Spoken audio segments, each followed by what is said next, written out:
Hello and welcome to the Growth Mindset podcast, where I'm going to start by saying that we are full of very useful fixed beliefs. Yes, that's right. Fixed beliefs can be good. I can't look at my computer as I talk about this and believe that I am standing at the top of Everest. That wouldn't actually be useful. I can't look into the sky 10 meters above me and believe that I can walk to that place in the middle of the air.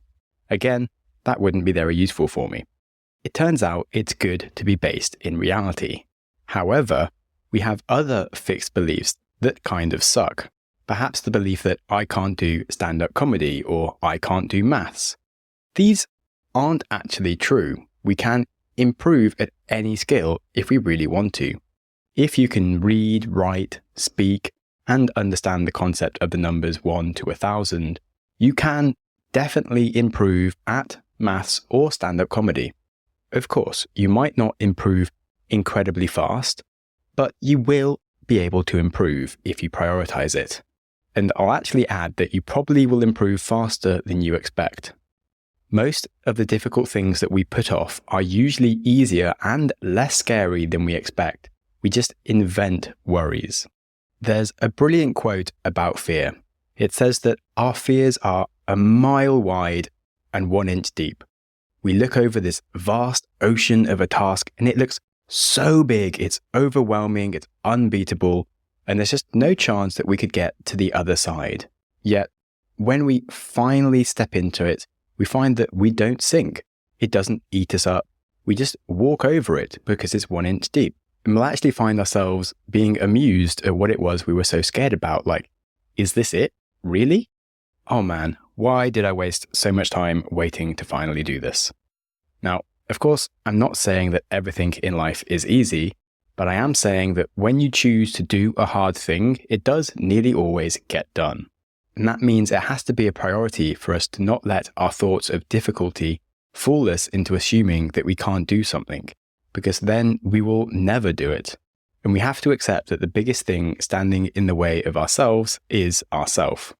The fight that you need to be fighting is in your mind. So welcome to the episode and today's topic of addictions and fighting the demons within us. I recently did an episode on the concept of dimensions and the flat dimensionality of our thoughts. I gave the example that physically humans can't escape gravity and we live our lives glued to the surface of the planet. And despite the fact that we are three-dimensional creatures, we actually live in a pretty much tiny two-dimensional film bound forever to the floor. And our entire existence plays out within this little film, despite the fact that there is a third dimension that we just do not use in the slightest. And it is the same thing with our thoughts. We could be thinking all kinds of bonkers ideas, but our minds are very stuck in what we think is real. Our thoughts are pulled into a very singular and flat way of thinking compared to the diversity of possibilities. I could start reciting the works of Shakespeare in Latvian right now. It is technically possible that it could happen. Instead, I will only consider maybe having a toilet break, eating, procrastinating, or recording my podcast. That's actually what's going to go through my brain. Mostly, we need to be on autopilot. Autopilot helps us not crush ourselves under the weight of trying to decide every possibility. I don't need to compare the 1,000 possible locations I could put my water bottle right now. I just need to put it down. Now, you've probably heard of flow. It is the state of being engulfed by a task and blind to what else you could be doing. One of our big issues is actually our inability to break into flow states. So any help, such as being able to be on autopilot, is a really good thing. However, we really struggle to get into these flow states on difficult tasks because our attention is hijacked. We fear the difficulty that we face, that mile-wide ocean, and it's really stupid. If we could just start, we would actually make progress. And it's not the difficulty of the thing that causes us to sink. In fact, it's our expectation that it will be difficult. And so instead, we find ourselves busily sinking ourselves and then searching for a lifeline. And that's where our attention gets hijacked because we reach for easier things. And that is our addiction, easier things. So now I've said the word addiction, it's worth asking, what is an addiction? Well, an addiction is something that you practice probably at least daily. You maybe abandon other hobbies to do the addiction. You perhaps hide parts of your addiction from your partner, such as how much it costs. You maybe consider selling or sacrificing things to invest in the addiction, maybe selling a car to buy more crypto, or not being able to afford healthy meals, yet still being able to buy alcohol or cigarettes. When you're addicted, you maybe stop following your own rules, or keep on making new rules which you then break.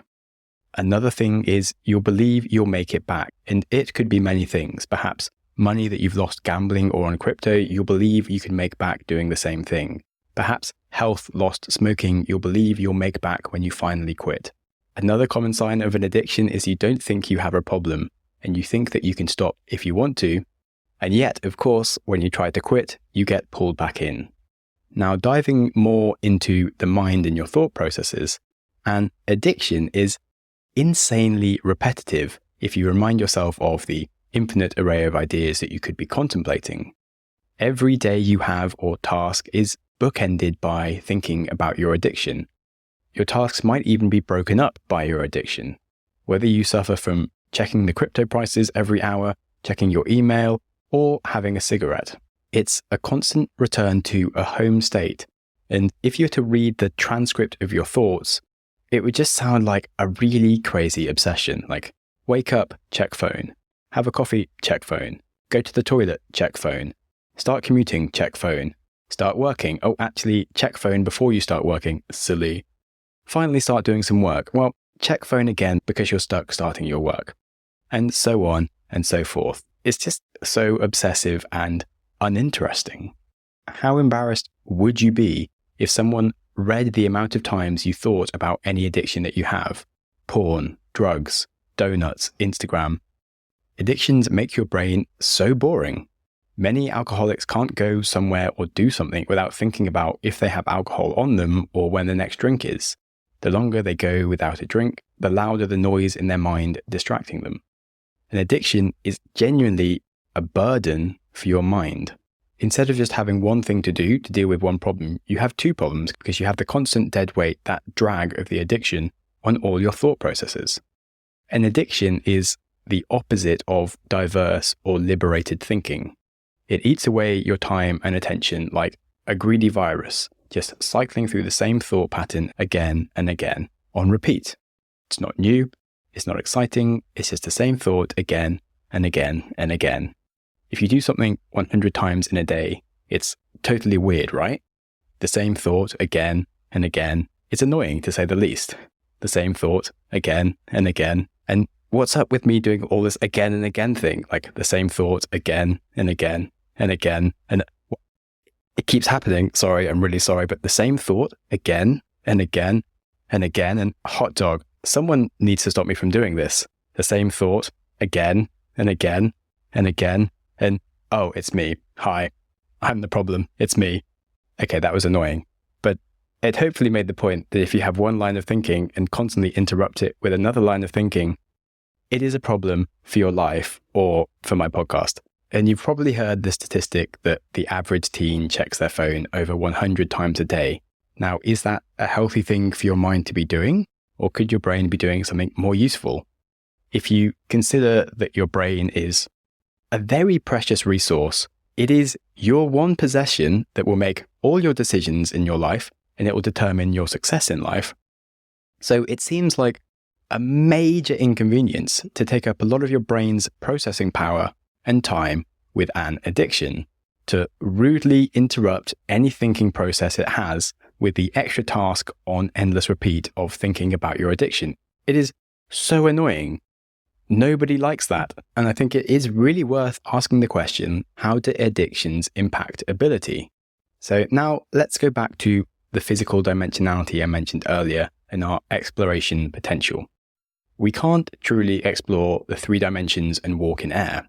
We are already limited to just the surface of things.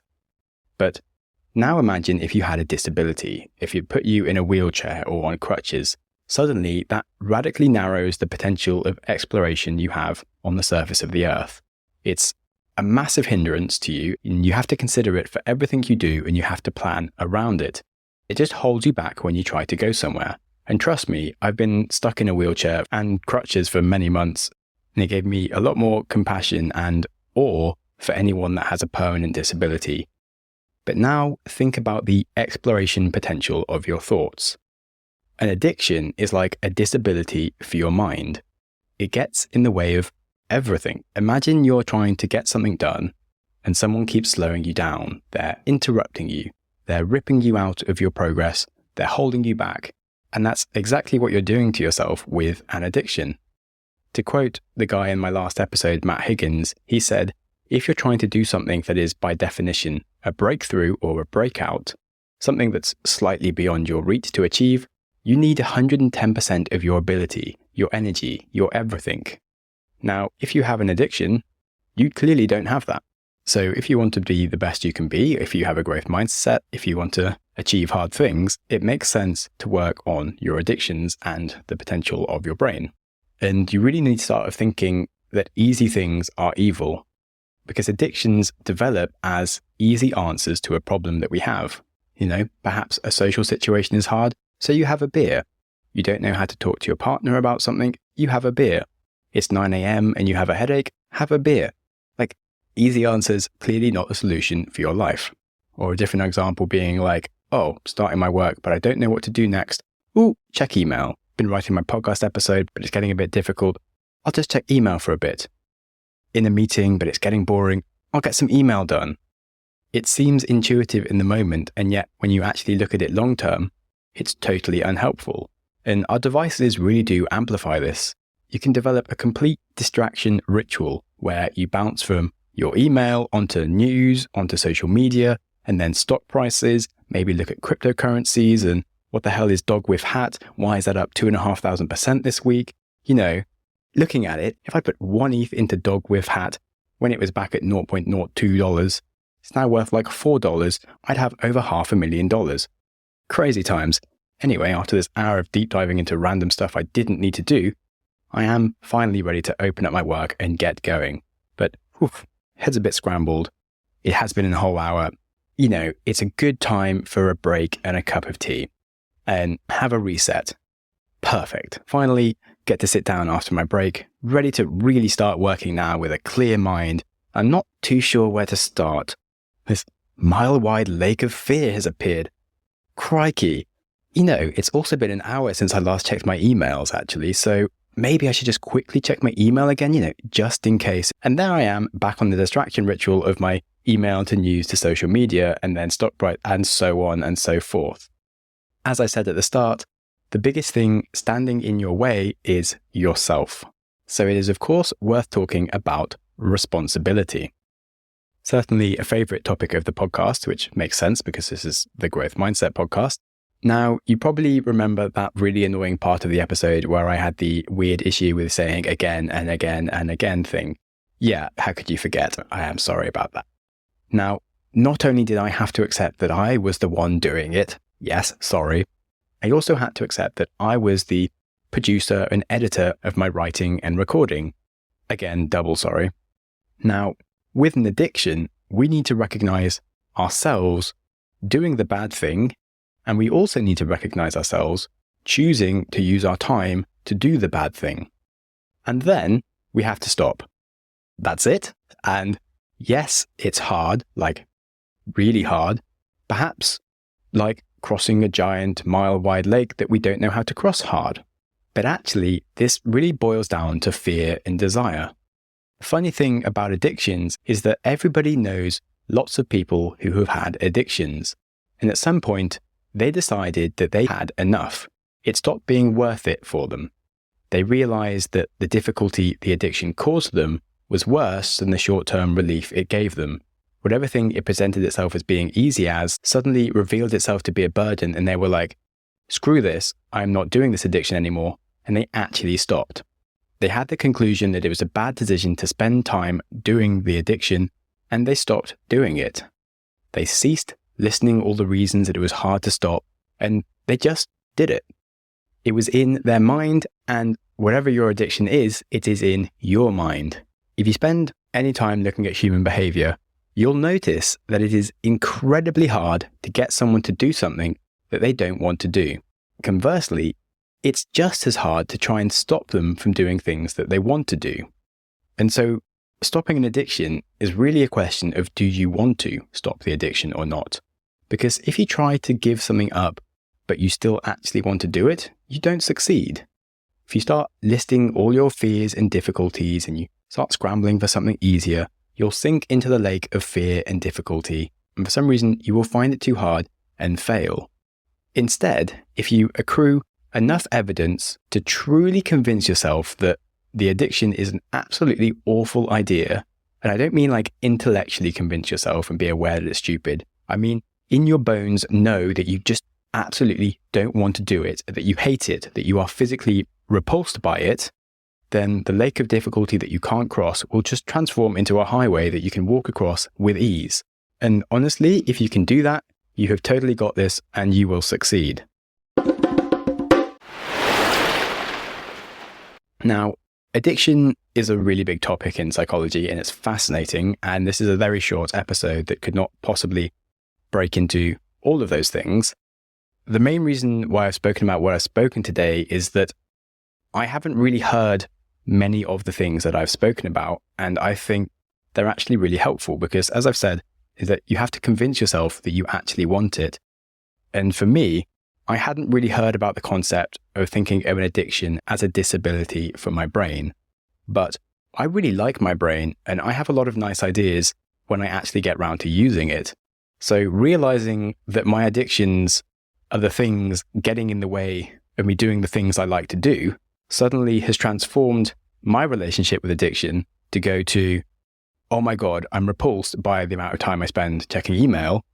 All I need to do this week is not open my email, apart from 10 minutes before dinner when I'm going to have to shut it 10 minutes later anyway, and I haven't checked email all week. Of course, there are plenty of addictions that, if you talk to yourself about it, will feel harder, but I know plenty of people who have decided to quit smoking and did it.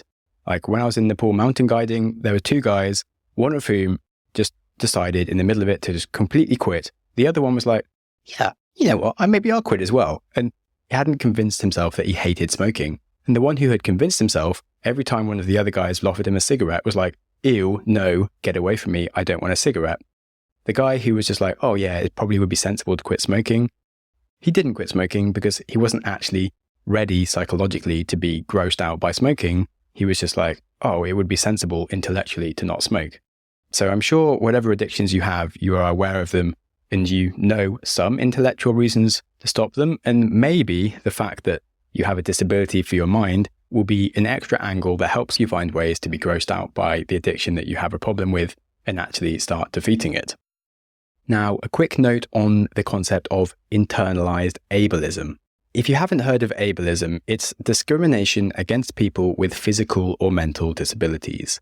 It basically characterizes people as defined by their disability and that they are inferior to non-disabled people. Now, it's largely seen as bad because it is. Internalized ableism is a much more destructive fixed mindset thinking internally where you believe that you are bad.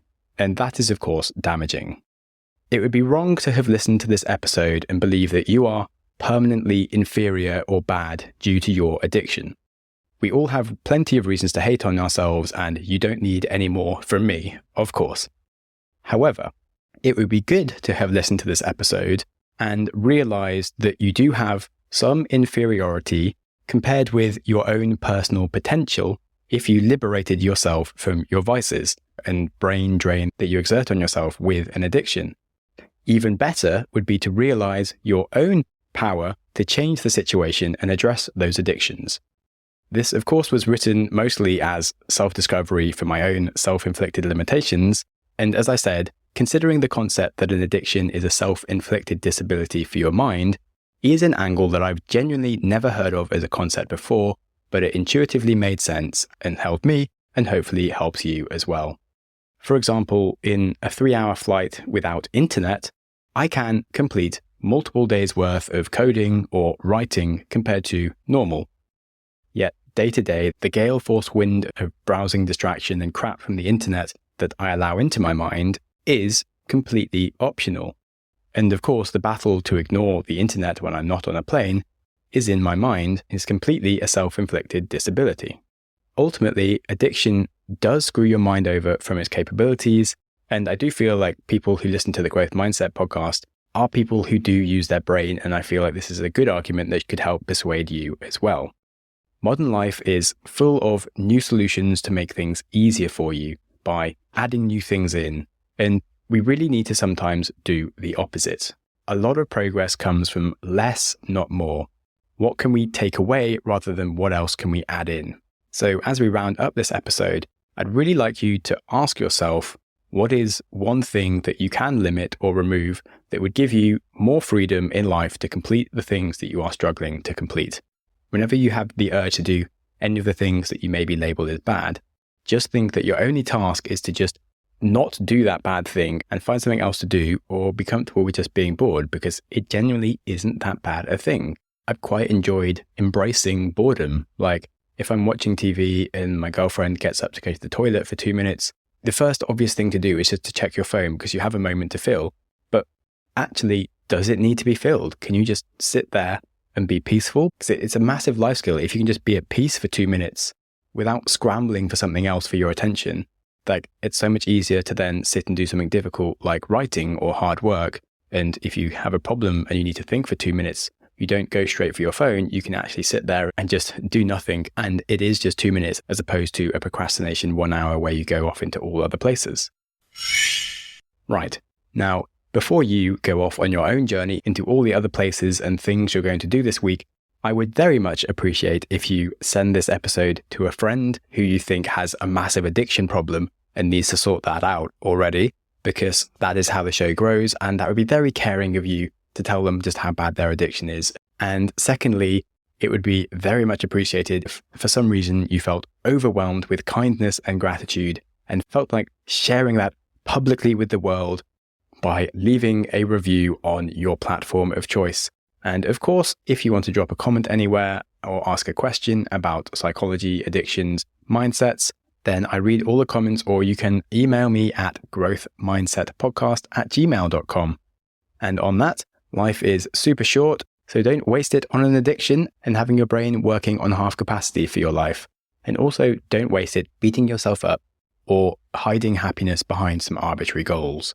Life is lived in the present moment, so that's where your happiness also needs to be. Be kind to yourself, and whilst you're at it, be kind to someone else too. Thank you so much for listening. Go you! Your consistency to reach the end of an episode is legendary. My hero! If you have any ideas or feedback for the show, I'm always interested to hear from you. You're the best! Studies show we need time for information to sink in, so I'm going to give you a 5-second pause. Silence. To reflect on one idea from the show before you jump back into your busy life. Ready and go.